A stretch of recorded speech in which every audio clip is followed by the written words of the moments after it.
Maybe we'll warm up your hearts a bit as we do a little Hump Day humor. And I can tell you that today is J.R.R. Tolkien Day. Yes. Oh, so you got some J.R.R. So I've got a couple of Hobbit jokes. Oh, I like it. Okay, what's it called when hobbits build houses for other hobbits? I don't know. Habitat for humanity. But wouldn't it be habitat for hobbits? Habitat for humanity. Yeah. That's it. Yeah. Why did the Hobbit put his phone on silent? I don't know. Because he was bored of the rings. Bored of the rings. rings. What do you call 8 hobbits? I don't know. 1 hobbite. Oh, no. All right, one more. What do you call a hobbit that looks good in pictures? I don't know. Frodogenic. Those are good. I like that. Why did the pig quit running the marathon? Why did the pig quit running the marathon? I don't know. He had a problem with his hamstring. Oh. Just a public service announcement that the newly renovated Beatles Museum, just a public service announcement, a PSA as they say, that the newly renovated Beatles Museum is now open 8 days a week. Very good. There you go. All right. I bought I bought a high-end resolution TV on New Year's Day. Bought a high-end resolution TV on New Year's Day. At least that's one resolution I'm happy to keep. Yeah, there you go.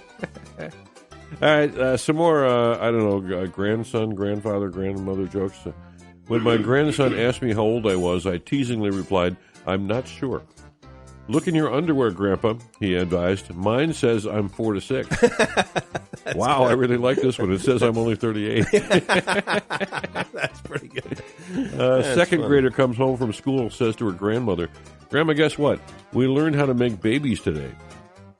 The grandmother, more than a little surprised, tried to keep her cool. That's interesting, she said. How do you make babies?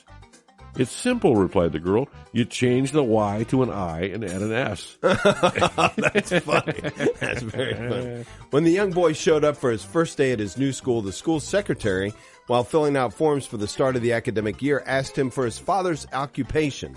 The small boy answered, he's a magician. How interesting. What's his favorite trick? Sawing people in half, the boy replied. Really? Now the next question. Any brothers or sisters? Yes, 1 half-brother and 2 half-sisters. There you go. Yes, indeed. All right. An oldie but a goodie. How about this one? One day at school, the teacher asked the kids to stand and tell the class what their fathers did for a living. Spell the occupation and let everyone know what your dad does and what he would do if he was here in the classroom. Again, to help them with their spelling, first came Sue. She stood up and said, my father is a baker, spelled B-A-K-E-R, and if he were here today, he would bring everyone a cookie. Very good, said the teacher. Now who's next? Bubba raised his hand and stood up with a long, thick southern drawl. He proudly says, my pappy is an electrician. E-L-I-K. No, that's not it. E-L-E-K. The teacher asked Bubba to have a seat and study his spelling. Next, Johnny zips right up to the front of the class with a smirk. He said, my daddy's a bookie, B-O-O-K-I-E, and if he was here today, he would give 10 to 1 odds that Bubba ain't never going to spell electrician. Yes. Very good. All right, don't accept a friend request from Hormel Foods. Okay. It might be spam. That's a good, there you go. That's the one right there. Give it one more time. That's fabulous. Do not accept a friend request from Hormel Foods. It could be spam. That's even funny on the second telling. Boy, I like that one. How about this one? Bubba applied to work for the FBI. Bubba was not a smart man by any stretch of the imagination, but he very much wanted to work for the FBI. He took a trip up to Washington to take the admissions test, and the test was scored. As the test was scored, the agent in charge pulled Bubba aside. He said, son, this may very well be the worst test I've ever seen anyone do in the FBI's history. I'm sorry, but it doesn't look to me at all like you don't know anything about criminology or history, which are critical to this line of work. You didn't even spell FBI correctly. I mean, can you even tell me who killed Abraham Lincoln? Bubba thought for a moment, then shook his head. The agent continued, all right, do this. Go home, study, and if you come back up here and you can tell me who killed Abraham Lincoln, I'll let you take the test again. Bubba agreed and took his return flight home. When his friends asked, how'd the FBI test go? Bubba said, It went great. I've only been with the agency 12 hours, and they've already given me a murder case. Oh, never mind. All right. Not very fun. All right, I got one for you. All right. I've got one from my closer. How about this one? Okay, very good. An 88-year-old woman was interviewed by the local news after getting married for the 4th time.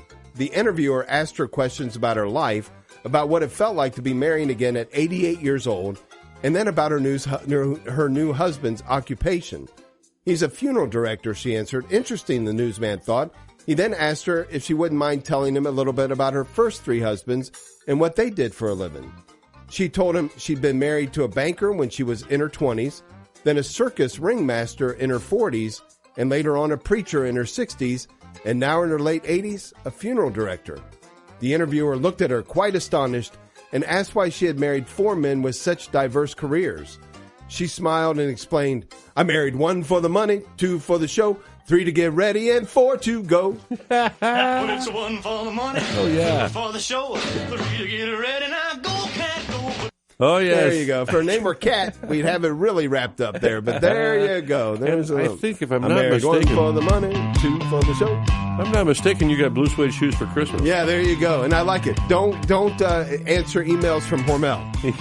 That's the one. That's the money Please ball spam, right there. that's right. Got it. Love it. All right, we're gonna talk with the headmaster at the Northwest Ohio Classical Academy in just a couple of minutes, so hang in there.